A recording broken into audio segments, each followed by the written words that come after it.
This roundtable presentation builds on the MSBA's recent changes to our third-party funding and green schools program policy updates and presents the perfect time for us all to learn about the potential opportunities in the new investment tax credit available to municipalities. The Inflation Reduction Act and Mass Save are providing a significant opportunity for districts to adopt sustainable, cost-effective energy solutions. We all understand, all of us, the importance of schools that decarbonize, maximize operating efficiency, address resiliency, and focus on indoor air quality. It is critical that we continue our focus to create the best possible and healthy learning environment for our students. Thank you again for taking the time to be here today. Let's learn from our expert speakers and move together towards a greener and more sustainable future. It couldn't be more important to me and all of us at MSBA and in the Treasurer's Office. I will now turn it over to MSBA Coordinator and Roundtable Coordinator, Ali Masmela, who will start the presentation. Thank you, everyone. Thank you very much to the Treasurer for taking the time to join us this morning to open our roundtable. At this time, I would like to introduce Sarah Ross, the co-founder of Undertake It K-12. Sarah, I will now turn it over to you. Great, wonderful. I just first want to say thank you to Treasurer Goldberg and to MSBA's Executive Director, Mary Piketty, for hosting this session today. It is so clear that the MSBA is an enormously important asset as we work to advance healthy, sustainable, cost-effective schools that can support a high-quality education for all our students. So really thank you to those two leaders and to the whole MSBA team. You are vital to this work. We all appreciate you. My name is Sarah Ross, and I'm a co-founder of Undaunted K-12. We are a national nonprofit focused on helping our public to K-12 schools to embrace climate solutions in their facilities and in their learning agenda. And I'm so thrilled to be here with you today. We have 3 short presentations for you. First, we will review the federal and utility incentives that are really redefining the economics of our school construction landscape. The second part will showcase a decision-making process that integrated really deep and knowledgeable thinking about where the policy environment is headed. And lastly, we'll see these incentives and some of this thinking in action in a current school project in Hopkinton. So first part of the agenda, I'm joined by Kim Cullinane. I'm sure Kim is a familiar face to many of you. She has worked in the green building industry as a champion for sustainable buildings for several decades now. She supervises Eversource's tri-state residential and commercial new construction energy efficiency team, and she co-chairs the Mass Save New Construction Committee. I have been so thrilled to collaborate with Kim, and we are so lucky to have her passion and her know-how in this work. So thank you so much for being here, Kim. So first, let me kick us off by doing a quick conversation about the IRA that the Treasurer spoke about. You know, this is, when we think about federal dollars for school facilities, there are 3 different laws at work recently. American Rescue Plan, those are the ESSER dollars, the Bipartisan Infrastructure Law, and our focus today, the Inflation Reduction Act. Within the Inflation Reduction Act, there are really 3 different types of opportunities that could potentially be available to our schools. On the one hand, there are grants, typically highly competitive grants. On the other hand, on the horizon, we see some financing opportunities that may make their way to our school buildings. But what I'm going to focus on today is what I believe is the most powerful part of the IRA, the tax benefits that are available here and now for all of our schools in Massachusetts, across the country, all commercial building owners, in fact. So what's so special about these IRA tax credits? What makes them so different and powerful? First, unlike those grants, these are non-competitive opportunities. If you install this clean energy equipment, it is available to you. The second piece, it's going to come to schools as a cash reimbursement. This is one of the new and novel innovations of the IRA, is it is taking what has been a very successful policy to support clean energy, the policy that has built our solar industry in this country, and it's extending it to our non-taxable sectors, our schools, our municipalities, so that they can also access clean energy. So we'll get a cash reimbursement. These tax credits are available over a long time horizon, 2033 plus. For ground source heat pumps, 2035. What that means to me is that unlike grants, which we cannot build a strategy around, we can build a strategy in our districts and as a state to really access these federal funds to make this transition to the clean energy machines that we know we need to meet our climate goals and for healthy buildings. And lastly, these funds are unlimited. If you read the reams of paper that are the Inflation Reduction Act, you will find no number that says up to this $1 billion. These are unlimited dollars. This has been how the solar energy tax credit has operated for years now. So this is an unlimited funding opportunity. Really, if you remember nothing else, remember these pieces about this opportunity. So that's great, but how do we figure out how much this is worth for all of our projects? There's a pretty simple formula that we'll walk through. We need to establish the cost basis of the clean energy equipment we're going to put into our schools. We're going to apply a rate to determine the amount of the tax credit, and then we're going to make an adjustment based on whether we're using tax exempt financing. I'm realizing I skipped by one slide here. I must have clicked too fast that I want to go back to. And one is to say that these tax credits are available for a range of clean energy equipment that we might see in schools. And we'll focus most heavily on ground source heat pumps today as one opportunity to transition to clean heating and cooling in our schools. Okay, so back to the formula. First, we need to determine the cost basis for calculating our credits. Luckily, we have a lot of experience here. While this tax credit is new to schools, it is not new in the world. And so we have commercial building owners who have accessed this tax credit for ground source heat pumps for years. And we know from their experience with the IRS that our cost basis is all the costs that go into creating an operational ground source heat pump system. Not just the wells, but the distribution, the piping, all of those pieces, the labor.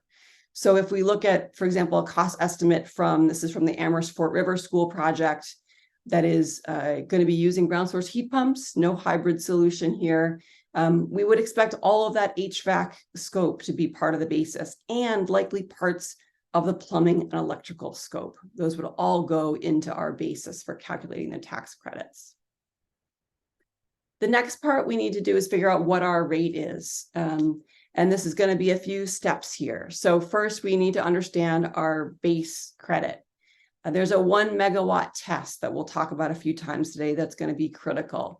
And basically, the idea is for larger systems over 1 megawatt, this is over 284 tons for a ground source heat pump system, it is going to be held to a higher set of standards. If you're under 1 megawatt, a smaller system, you are exempt from meeting these. And the first one is labor standards. So if you're under 1 megawatt, you immediately start at 30% as your base credit. We can then add on to that if we are in an energy community. That creates a bonus adder. I saw Superintendent O'Leary on from New Bedford. His DeVal's project is located on a brownfield, and they will enjoy a 10% bonus credit for doing work in that area. You can go in and check the address of your site using this Department of Energy website. So go find out whether you are in an energy community. The next adder is for using domestic content. This is about using 100% American-made steel and iron, and a certain percentage of your manufactured products also being from domestic suppliers. If you are under 1 megawatt, this is purely an adder for you, an opportunity to get a higher tax credit. If you are over 1 megawatt, again, bigger systems, being held to a higher standards, you really must use domestic content in order to access the payment mechanism that we talked about earlier, direct pay. So keep an eye again on that 1 megawatt threshold as you move through the world and in projects. You can learn more about the domestic content from this piece by the Blue-Green Alliance. So, and the last adjustment we need to make is for if we're using tax exempt financing, as many of our school projects will be. This example here, if we're installing ground source heat pump system, it's under 1 megawatt or 284 tons. We're going to use one of our domestic suppliers for that equipment. So we're going to get that domestic content adder, but then we are going to finance this project using 100% tax exempt debt. We're going to reduce that rate by 15%, landing us at 34% as our rate. We put these two pieces together, our basis that we talked about earlier and our rate, and that's how we calculate the expected tax credit for this particular clean energy machine in a school project. We can do the same for solar and energy storage. Remember, those are also eligible technologies. I have a lower rate here reflecting the fact that our current domestic supply chains are unlikely to support meeting domestic content for solar and energy storage. But really looking all together, we would expect this project, you know, there's a 100,000 square foot school to be eligible for $4.5 million from the federal investment tax credit. This is a really powerful set of incentives, and it's more powerful, as the treasurer spoke about, in light of the MSBA's policy change, which will put all these third-party dollars directly towards local communities' share of a school building project. And this is a progressive policy change because it is even more valuable in our high reimbursement communities. In this example, you see a $5 million third-party funding amount that in the new policy world, in the new environment, will go directly towards that local share. It's responsible for a $3 million swing in what the local community has to amass for this project. So this is a really powerful combination, the investment tax credit and this policy change from the MSBA. This is an enormously quick flyover, really just meant to whet your appetite and to help folks understand just how very important and powerful these incentives are. We have a website where you can learn more about the Inflation Reduction Act opportunities for schools, and we are committed to keeping it up to date as we learn more from the IRS as they issue more guidance. So I really hope you will visit the website and bookmark that. I would also highly recommend that you watch a session that Eversource hosted last week. There was 90 minutes all about the Inflation Reduction Act from a wonderful speaker, a tax professional who can actually even help provide professional services to districts that are looking to access these funds. So I'd highly recommend that. And with that, I think that's a great segue over to Kim, our partner at Eversource, to talk about how the Mass Save incentives can be stacked with these federal IRA incentives. So I will pass it over to you, Kim. Thank you, Sarah, and good morning, everybody. It's a pleasure to be here today talking to schools. This is really one of my favorite audiences. I've been working with schools for a long time. So I'm going to be talking today. I'm with Eversource, as I mentioned, but I'll be speaking on behalf of all the Mass Save program administrators or Mass Save sponsors that you see listed on the bottom of the screen. So when you're working with Mass Save, you are working with one of the major utilities that's listed there or Cape Light Compact. And so the support that we offer, you know, our jobs, we are all about energy, low energy use and decarbonization, the combination of those two things. And so the funding that I'm going to talk about in the next few minutes comes from our ratepayers. So it's from a charge on electric and gas utility bills. And so that's money that we're turning back around in the form of the support that we offer. So I'm going to start by talking about the support that we offer for new buildings and major renovations. So these would be project types that would typically go through MSBA's core program. So for new buildings, major renovations, we have multiple pathways, participation pathways. There are 3 of them. But what I'm going to talk about is what we call Path 1. It is our premier path. When we developed it, we really had K through 12 schools in mind, and they're the principal participants right now in that path.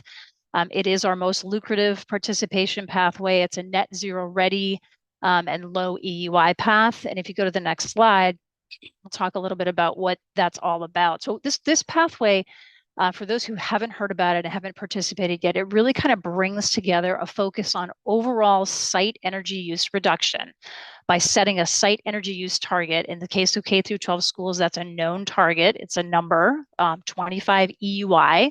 Energy use intensity, or EUI, is a measure of a building's total annual energy use divided by square footage. So it's that single number, and you can think of it like an energy budget.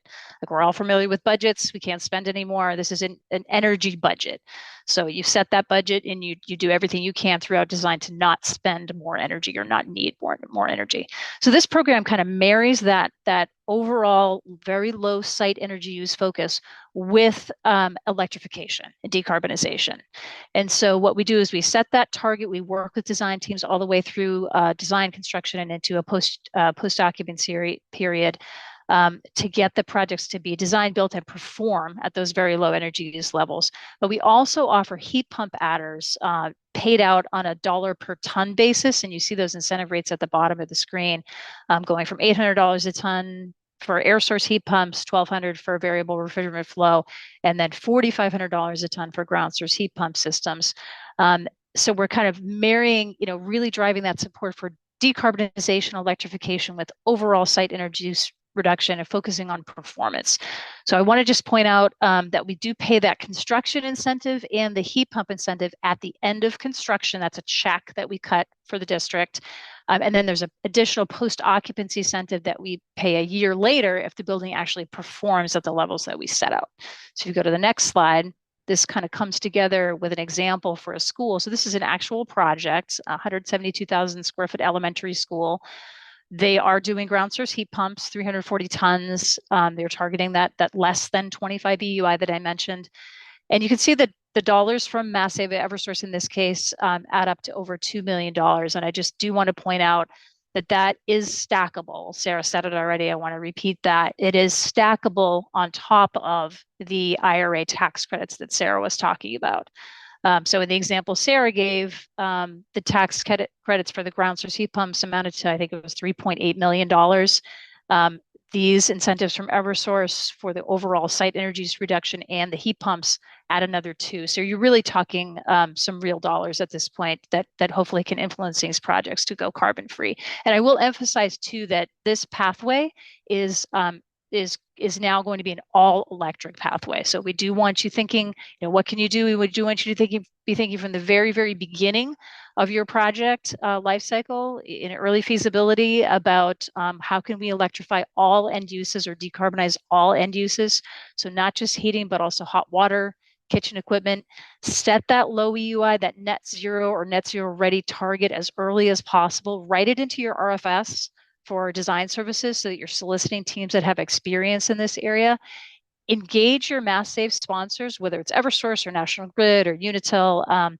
Engage your Mass Save sponsors as early as possible. Some of the most successful projects that I've been involved in, I've actually talked to the cities and towns before they've hired their teams. And that's just so that we can kind of educate and give people a comfort level. You're not the first ones doing this. Here's what other schools have done. Here's which other schools and school districts have done this, how they've gone about it, what considerations have gone into it, what technologies have they used. So we're happy to come out there and help as early as possible, as soon as you're thinking about building a new school or doing a major renovation. And then, of course, look into those IRA tax credits. So these incentives are going to be available for any project that is a customer of one of the Mass Save entities. So definitely reach out to us if that is the case. And we're very looking to go to the next slide. You can see who to contact too. So these are the contacts for, again, new construction, major renovation, for all of the different Mass Save program providers. And if you go to the next slide, I want to talk for a minute before I wrap up about projects that may not be going through the core program. So if you're a school district that has obviously existing school buildings and you're thinking about decarbonizing those existing buildings, Mass Save is here to help support those types of projects as well. So if you're just thinking about heat pumps, we strongly consider you to also think about weatherization of those buildings in combination with heat pumps. We do have a prescriptive heat pump incentive for retrofit existing building projects. If your project is under 150 tons of heat pump equipment needed, you can access our incentives on a prescriptive application. You just have to select equipment that's on a qualified products list, and you can access those incentive rates that you see listed on the left-hand side of the screen. If your project is larger, we have a custom process that we would work through with you. And I want to emphasize that we do provide technical assistance. So we can do scoping studies to help you think about, is this right for your school? How much is this going to cost? What does this entail? And then as we go further, we help do more focused studies with you. And then we do need to make sure the project is eligible, that it does in fact save greenhouse gas, that making the change would save greenhouse gas emissions, would save overall MMBTUs, and would be cost effective. The incentives that we'd offer through the custom path, we want to mirror basically the incentives that we'd offer on the prescriptive side. They're just subject to sponsor budgets, Mass Save sponsor budgets, and the total cost of the project.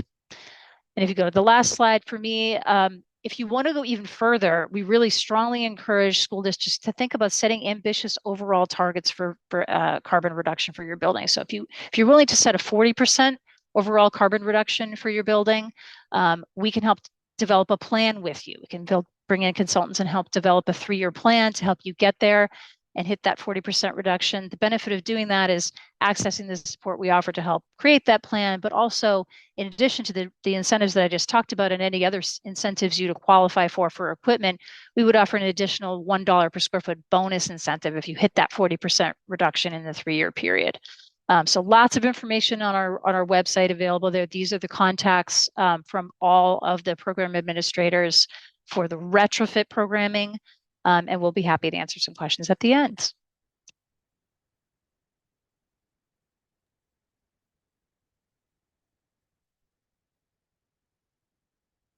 There we go, unmute. Wonderful. Well, thank you so much, Kim. It's so clear to me why Mass Save and Eversource are really nationally recognized leaders in this work. Next up, we have Dr. Alex Barron. Alex brings an extraordinarily informed perspective on this work. Alex is one of the nation's leading thinkers and doers when it comes to environmental and climate policy. He has logged many years in DC, working for members of Congress, for the EPA, and most recently for the White House's Office of Management and Budget. He has been in the rooms where the leading climate policies have been crafted. Alex also inhabits the perspective of a Massachusetts building owner with an educational mission. As a faculty member at Smith College, he has been intimately involved in the college's development of a campus-wide decarbonization plan and the financial analysis that drove the trustees' decision-making. So Alex, thank you so much for being with us here today. Thanks, Sarah. You can go ahead to the next slide. So I'll just start out by saying, so I'm a faculty member at Smith. All the really hard work on this project happened on the facilities, finance, and sustainability teams, but I was definitely involved in the sort of decision-making about this, and that's what I want to talk about today. I won't spend time on details for Smith. We're a college, we have students in buildings, and so we have that in common. And I think, like many of you, we were thinking about our campus energy system. So we had an energy system that was essentially an 80-year-old design. Some parts of it were much newer and some parts older. So a steam district heating system, and it was getting older and requiring more and more maintenance. So we were thinking about what to do about that. And then we were wrestling with a lot of other concerns that are going to sound very familiar to the folks on this call, thinking about our students being comfortable in the late spring, early fall, when it's very hot, in the winter, when dorms get overheated, all of those kinds of things. Occupant health, ventilation, obviously we've been thinking about these things too at Smith. And then, we are also impacted by volatility in the price of natural gas, like we saw recently with the invasion of Ukraine. So those were the sort of factors that we were facing today. But as we were thinking about what to do about the energy system, we were also looking to the future, recognizing that this would be a long-lived investment. And so we were thinking about future climate policy, both at the state and the federal level, that might impact our energy system. I'll talk more about that, about experiencing more hot weather, so that we would have increased needs for cooling, for example. The availability of clean electricity increasing, and sort of more opportunities to take advantage of that. And then Smith had its own climate target to be carbon neutral by 2030. So we were very mindful of that very near-term target. And essentially what we settled on was basically a complete shift in our energy system from a system that relied on natural gas that went to boilers in a campus cogeneration plant that was distributed around campus via a steam system and delivered to the clanky, hissing radiators that many of you are familiar with. And we broke ground last year on a new system. It's going to be powered by renewable energy offsite. That renewable energy is going to run ground source heat pumps, which are going to distribute low temperature hot water and deliver it to units like the one you see on the bottom right, which can both heat and cool a space. So here's our map of campus, and basically every building that's on here in blue is going to get some upgrades. As you can see, it's pretty extensive. We're doing it in 3 phases, and we get a lot of benefits. So we get a system that's got a lower cost to operate. These ground source heat pump systems are very efficient. So that's really great. We also get about a 40% reduction in operations and maintenance we're projecting. And then we're getting improved system reliability with all the sort of new componentry and different componentry, improved occupant comfort, expanded access to cooling.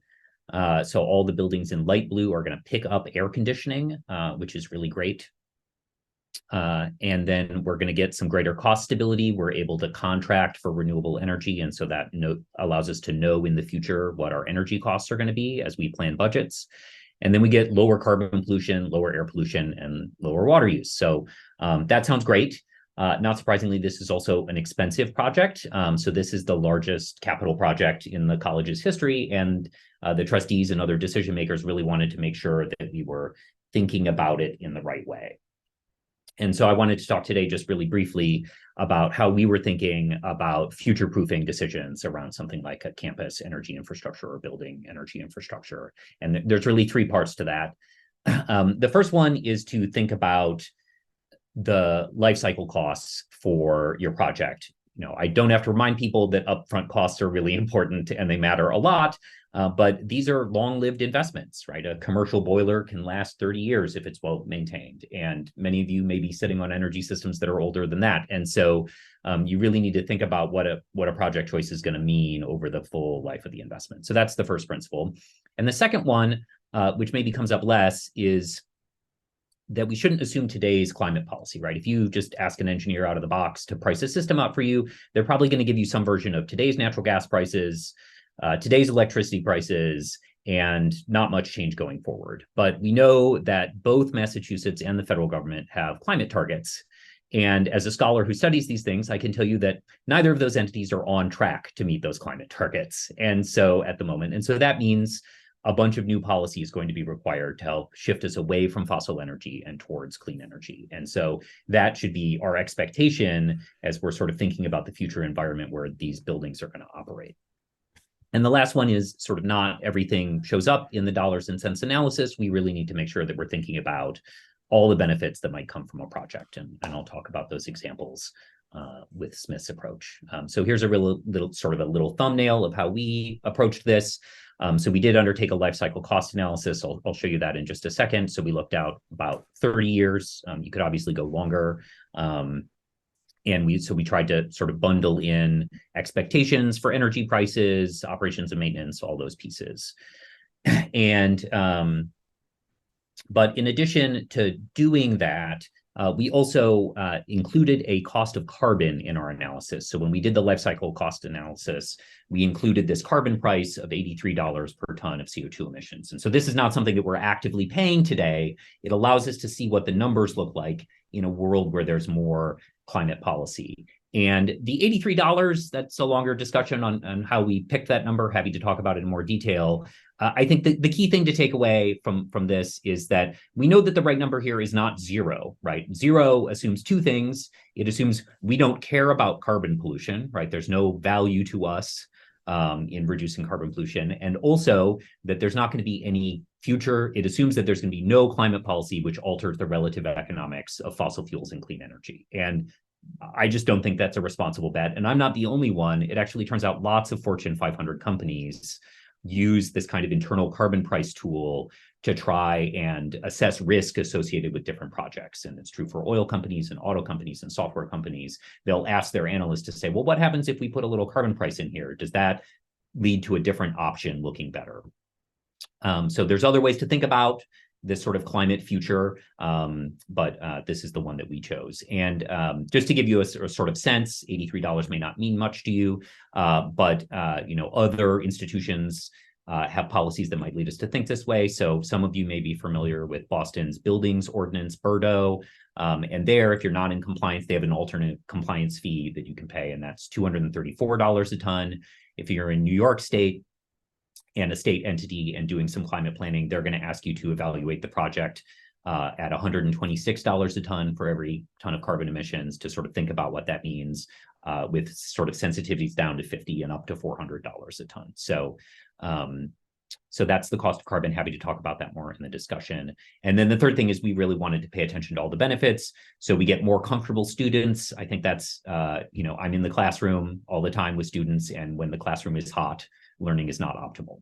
And then we also get predictable energy costs, as I mentioned. And so the folks who are planning our budget really like to know that they're not going to have some surprise on the energy side as they're thinking about what we're going to do with funds. So I'll just start wrap up really quickly with this graph of our life cycle costs, comparing a sort of business as usual fossil project with our geo-exchange system with ground source heat pumps. And if you sort of start at the bottom at the light blue, you can see that the capital expenditures are much larger for the geothermal geo-exchange project. But the moment we add in commodities, so we add in our energy costs, you can see that these actually start to look over that 30-year lifespan pretty comparable, right? And then once we add in the anticipated operations and maintenance costs, you can see that the geo-exchange option actually is already better on a life cycle cost analysis. And that's before the Inflation Reduction Act and before we even think about any future climate policies that might be coming down the line. And then when we add in this consideration about future climate policies or climate damages, the social cost of carbon, then the geo-exchange option became the sort of really clear winner there. And so that gave us the comfort to sort of move forward with this large investment. And the first phase is actually going to be online, I think, next year. And if you would like more information about the project, there's a website. Thanks, Sarah. Great. Wonderful. Thank you, Alex. I'm sure we'll have more questions where we'll dig deeper there. So last up, we have a team really excited to share about their work in Hopkinton. We have Tim Person, who has been with Hopkinton Public Schools for over 6 years and is their fearless Director of Facilities. We have Bob Bell, a principal at Perkins Eastman, who clearly has a soft spot for schools. He is the co-chair of the Boston Society of Architects K-12 Educational Design Knowledge Community. And then we have CMTA. We have Tony Hands and Ben Hobbs. CMTA was recently recognized as the Firm of the Year at the U.S. Green Building Council's annual Green Schools Conference.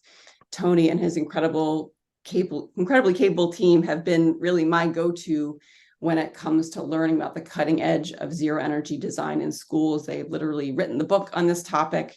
So I'm really excited for you all to hear from this stellar team that is working to make great things happen for the students, the educators, and the whole community of Hopkinton. And Bob, I will turn it over to you to kick us off.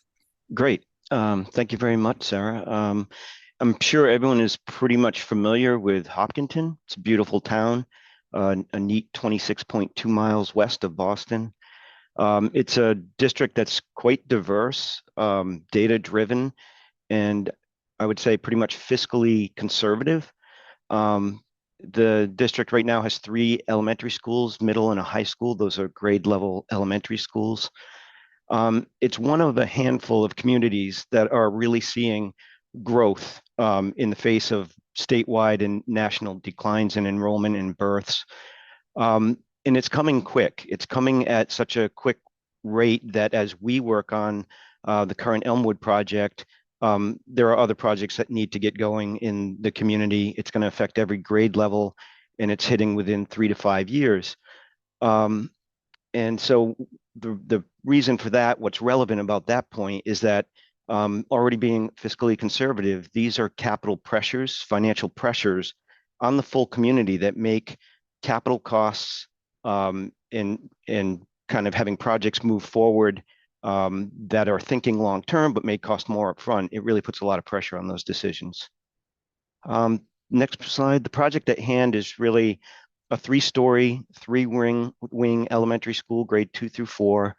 It's part of a campus plan, so it's connected to the pre-K1 school.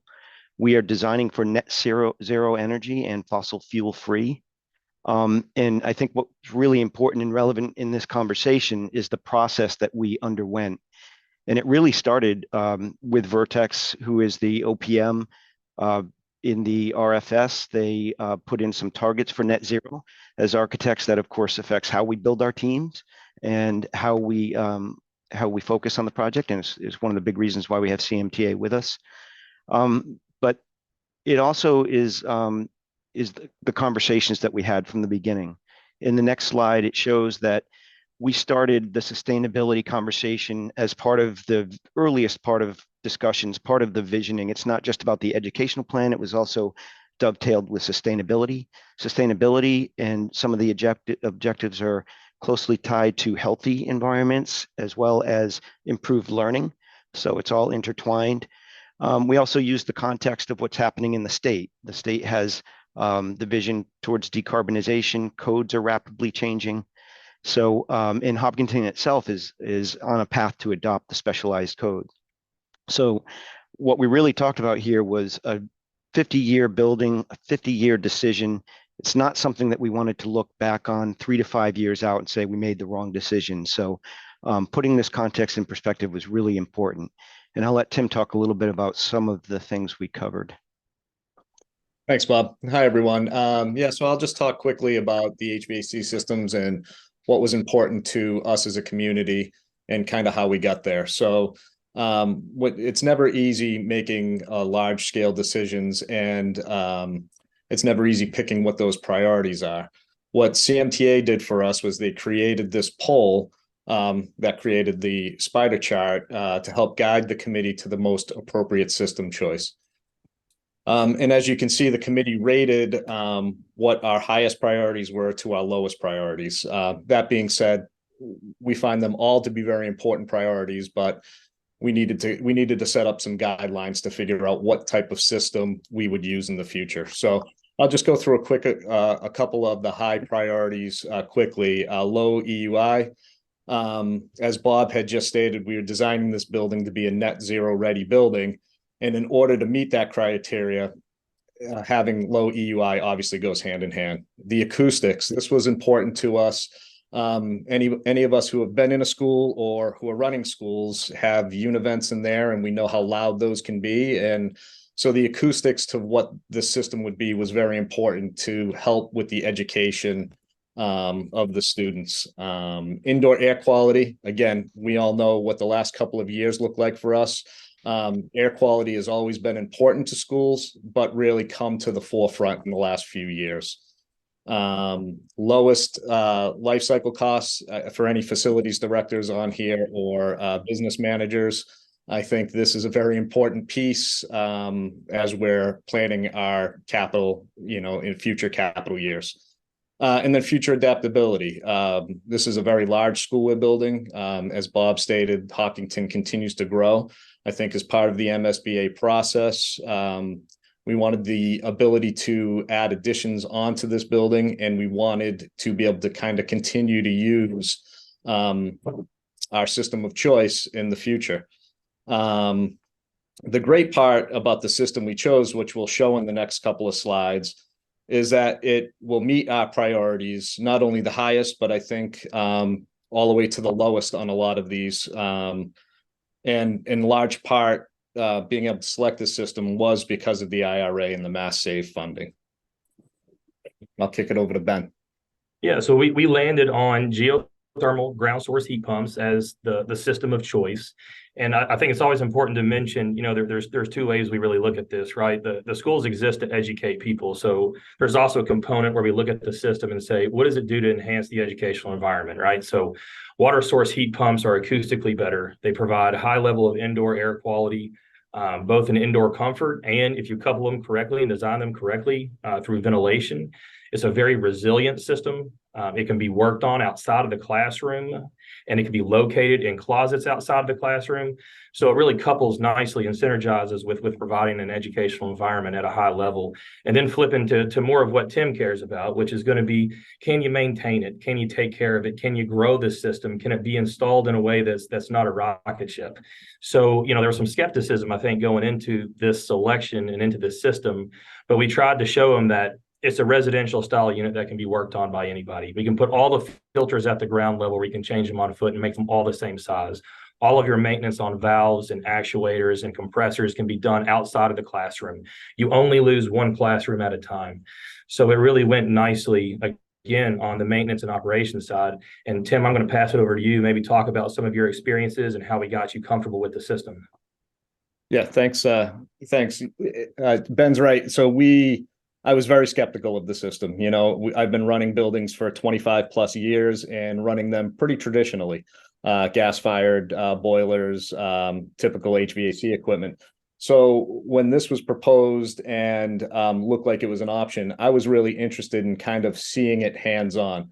So CMTA provided the opportunity for us to go travel to a school in Connecticut that is currently running this system, and everything Ben said is 100% true. I was impressed by the simplicity of it and how maintainable it was.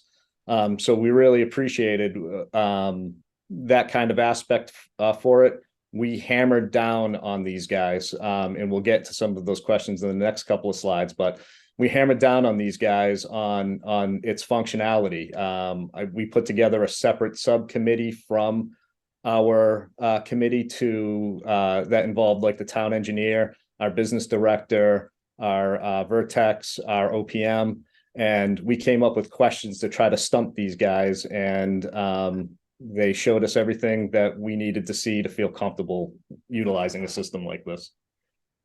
Yeah, thanks, Tim. So, and I think it's important to note, what we do, again, is not magic. And I think what Tim is saying is very true. We try to make it very simple, right? 2 base mounted pumps and plastic pipe in the earth is something anybody can take care of. And I think the proof is in the pudding. Again, this is talked about well in the Advanced Energy Design Guide. It goes through the different techniques and strategies that can be used and its applicability to the different climate zones. And then, I think we went from there. Once we got them comfortable with the system, we started looking at the financial piece of it. Geothermal is perceived to be more expensive, and generally it can be. The ground source heat pumps, when coupled with geothermal, can be a touch more expensive than other systems.